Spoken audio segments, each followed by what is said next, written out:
Welcome back to another video where we explore effective methods for studying English. Today we're going to be focusing on grammar, a subject which seems daunting for many students. But don't worry, I've got you. By asking the right questions, we're going to be able to solve even the trickiest grammar problems and memorize the most difficult grammar rules.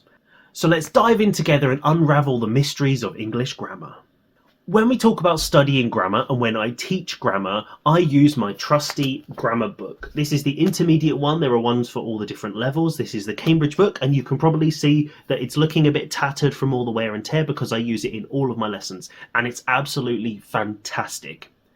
But is it enough just to use a book like this and then you'll be able to master all the grammar? No. But wait a second, don't throw away all of your grammar books yet. They are really useful in specific situations. The reason they're really effective is because they give you very clear, logical, organized examples of phrases and ideas so that you can start to understand the logic, the theory, and how we actually use those particular structures in English. If it's different tenses, they often give you examples of how it compares to other tenses that you know, and that can really help to give you an idea of how we like to think about concepts in English, because sometimes the concept we use to think about time or other structures is actually a little bit different, and that can often be where the confusion is. Those information pages are invaluable, and the Cambridge book that I use compared to all of the other books that I've checked out so far really goes into lots of detail but makes it quite understandable and is clear. I still like to add my own little flavour because I often find that grammar explanations can be a little bit over technical and they don't really explain exactly how we use it informally and naturally. And then after you've read all of that useful information, you have the exercises you can use to actually practice them and produce the language. They are really good at helping you understand the basic idea and get some very controlled, simple practice of using that particular structure. Often they will give you a sentence with a word removed, or they'll give you a prompt and then you have to produce the response. This really helps you to get used to producing the phrase without all of the confusion that you have in conversation where you can choose anything.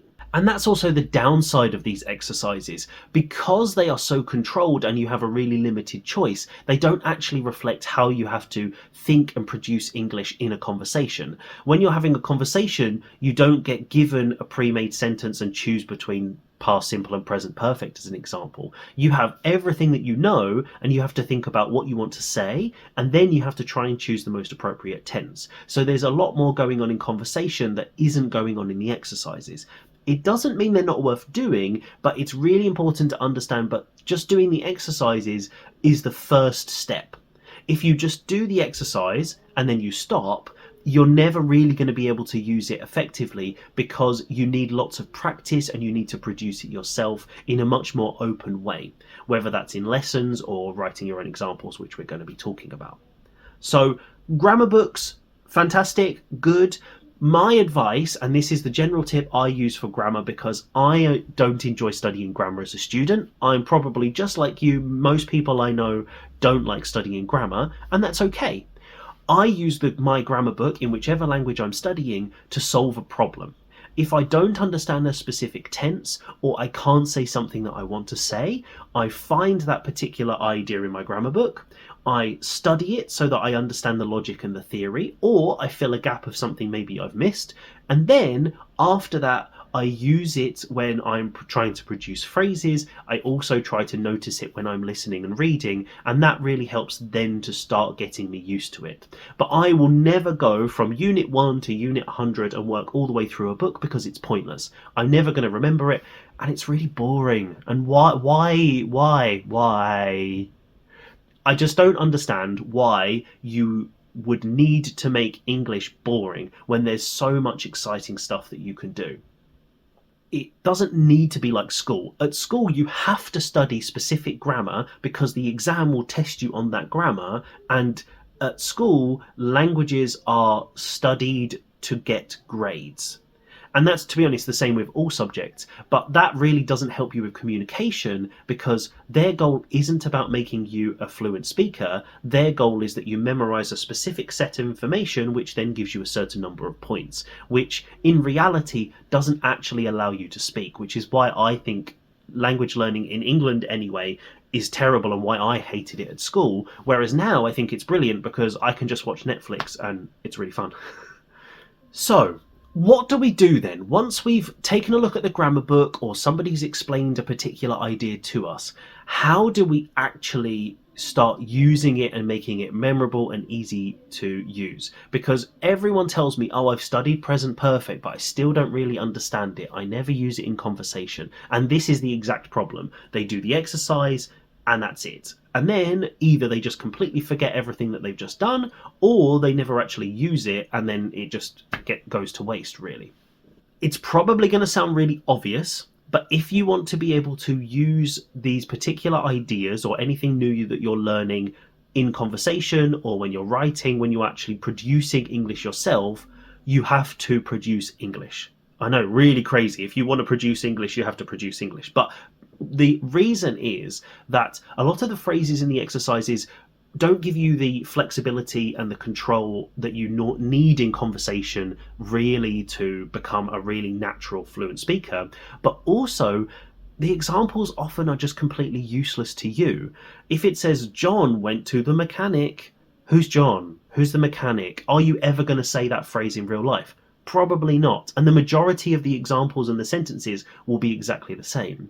The first thing I try and do is figure out phrases that I can actually use in my life using that particular concept, which are really useful for me. That makes them more memorable because they're actually more appropriate to my life. So I talk about people or things that I know, my work, my family, stuff like that. It also makes it more memorable because I'm actually producing the language myself. So now I'm not only activating my reading from reading all of the grammar stuff, I'm also activating my writing. And whenever I read and write, I always read out loud. So that's also a little bit of speaking as well. And by activating your different skills, that also makes those things more memorable. So it's really going to be helpful to produce your own phrases. You can do this in conversation with a teacher. Sometimes I like to do that. I just make some notes of the tenses I want to use and just try and use it in conversation. You can also use it to write your own sentences. I think this is really good, especially when you're studying grammar, because grammar is very structural, and being able to see it on paper in front of you or on your screen if you're digital, then that allows you to actually see visually how the structure is used, look to see whether it looks strange, and adjust things as you're going along.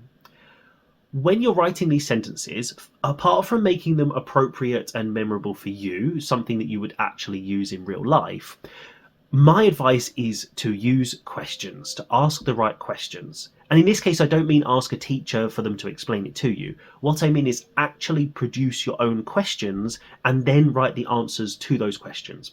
You want to write your own questions with a positive and a negative response. The reason is because those three types of sentences will have different word order. Sometimes they have additional words. Sometimes the words can change. For example, with words like some and any, if the sentence is negative, we don't normally use some. And that is really important because if you only focus on writing a positive statement and you don't write the negative and you don't write a question, you actually aren't practicing all of the different structures that tense or that grammar requires for you to actually use it completely.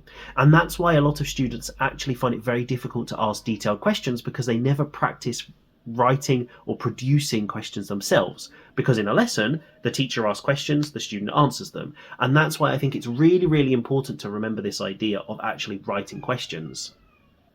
So for example, let's imagine we're talking about present perfect, which is a tense I know everyone really struggles with. If I just write the phrase, I have been to Rome, as an example. So I've been to Rome, perfect. Or I've been to Rome once, also would be fine. That's great. If in conversation I actually want to say a phrase like that where I've been to and then the name of a place that I've visited at some point in the past, fantastic. But if I need to ask a question, what do I do then? Because you would say, for example, have you ever been to Rome? In that case, if you noticed, I add the word ever, which we don't have in the positive statement. In the same, for example, I haven't ever been or I have never been to Japan.